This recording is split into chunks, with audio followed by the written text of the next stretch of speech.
How's everybody doing today? Welcome back to the Boom Crew. Today we're actually going to continue our series that I started the other week on how to hunt whitetail deer. Last week I talked about your method, where you're going to do it, as well as some other tactics that you can use to increase your chances of killing a deer. Today I want to actually talk about deer habitat, specifically kind of deer travel routes. I'm down here close to our food plot that we planted this past summer and that I hunted over all fall.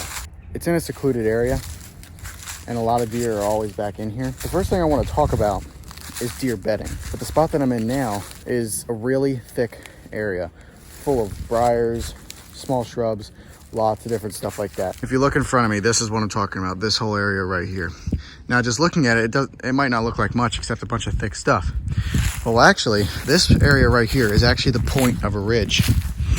Right over here, you can see this is the hill, but it goes all the way that way. This right here is the ridge and it goes all the way that way. Deer, especially during the rut, will bed on the points of ridges. Right here's a point of a ridge. The main reason is because this point of the ridge gets a lot of sun. Other deer bedding, I'm gonna point you right over here to this area right over here. It's in between some food sources, travel routes all through over in here, and a water source. It's prime area for bedding and it's super thick, and deer, you'll never know deer's over there. Now you get a better view of the point of this ridge right here. And it doesn't really look like much from out here, but you get in there and it's thick. And deer coming out of this trail, they're not using this a whole lot. Deer actually used to use this trail more. But I am looking here and I am seeing deer tracks right here. That's a track, that's a track. Deer was probably running. But this area is pretty good during the rut, especially because of the food plot and the abundant food sources that are around here. So we're in the middle of the food plot and just looking around, I'm seeing a lot of this right here.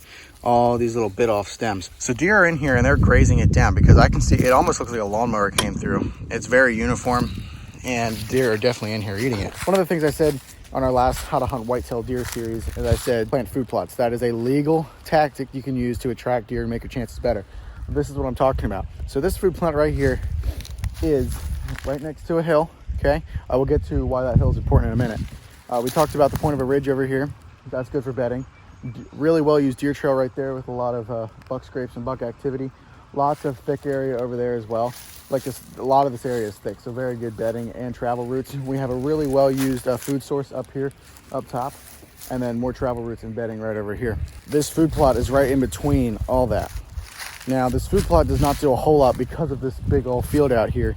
In the summer months and into September, it's corn, and then they come in and chop it. So right after they chop that corn, that's normally when I see a ton of deer. But this food plot right here has some other different food sources in it that doesn't. Now after they chop that corn, they put in triticale or winter wheat or rye, depending on what their crop rotation is or what they use for their cow feed. That is a field of a dairy farmer. But this food plot does have a couple other things that plot doesn't, and because of that, it does attract some deer. Now, the main reason I planted this plot, I call it kind of a stalling plot. That's kind of what I named it. Because of all these travel routes, deer coming through here and they're cruising through here, I planted this food plot just as a stalling method. So if these deer coming through here, they might stay here for just a little bit longer and give me the opportunity to shoot it right out of that stand. And it has worked. Now, I mentioned why this hill right here is important. Now, in the rut, deer, especially buck, will run these tops and the top tier of these ridges and in search of thermals. Now, I used to think that buck always ran at the very top of a ridge, and I always assumed that why wouldn't you always hunt at the very top of a ridge? Well, that's when I learned deer don't run, or buck don't necessarily run at the very top of a ridge. They run at the top third of that ridge. So there actually is a deer trail at the top third of this ridge and comes out about right over here, okay? It's not, now deer will be at the very top, mainly because there are a lot of deer that actually walk up over this ridge right here at the edge of this ridge. They will come right up over, but deer run at the top third of the ridge, especially the buck, in the morning in search of thermals. The first and only deer that I ever shot out of this food plot was 2 years ago. It was October 28th, and it was about 4:30. And I saw this deer walk in the top third of this ridge, okay? My first thought was, oh, here comes a deer. My second thought was, this could be a buck. And my third thought was, that is a buck. After he got to right here by that briar patch up there, I saw the antlers. He was a little 6-point, cool little buck. He walked out right over here onto this trail, stood there for about 5 minutes, then came down, walked right here to the edge of this little swampy spot, stood there for about another 5 minutes. I'm standing up here in my tree stand with the bow in my hand and rangefinder. He's about 19 yards right here. Finally, he starts moving. He could have either walked that way and out of my shooting lanes, but he walked right here. And right where I'm standing, I shot him 8 yards out of that stand, and he was right here. He was quartering towards a lot, and I kind of aimed behind the shoulder blade. And I was after I shot, I was a little bit disappointed. I was like, that didn't look like a great shot, but it actually worked out well because it was at an angle and it clipped the lung and the liver, and he ran up to the top of the hill, bedded down, and died. And I got him.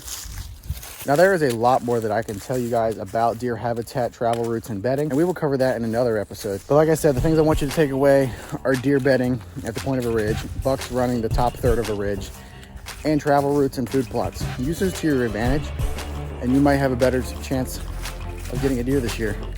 Because if you're like me and you didn't get a deer this past year, you're really itching to get back in the woods and get that next year.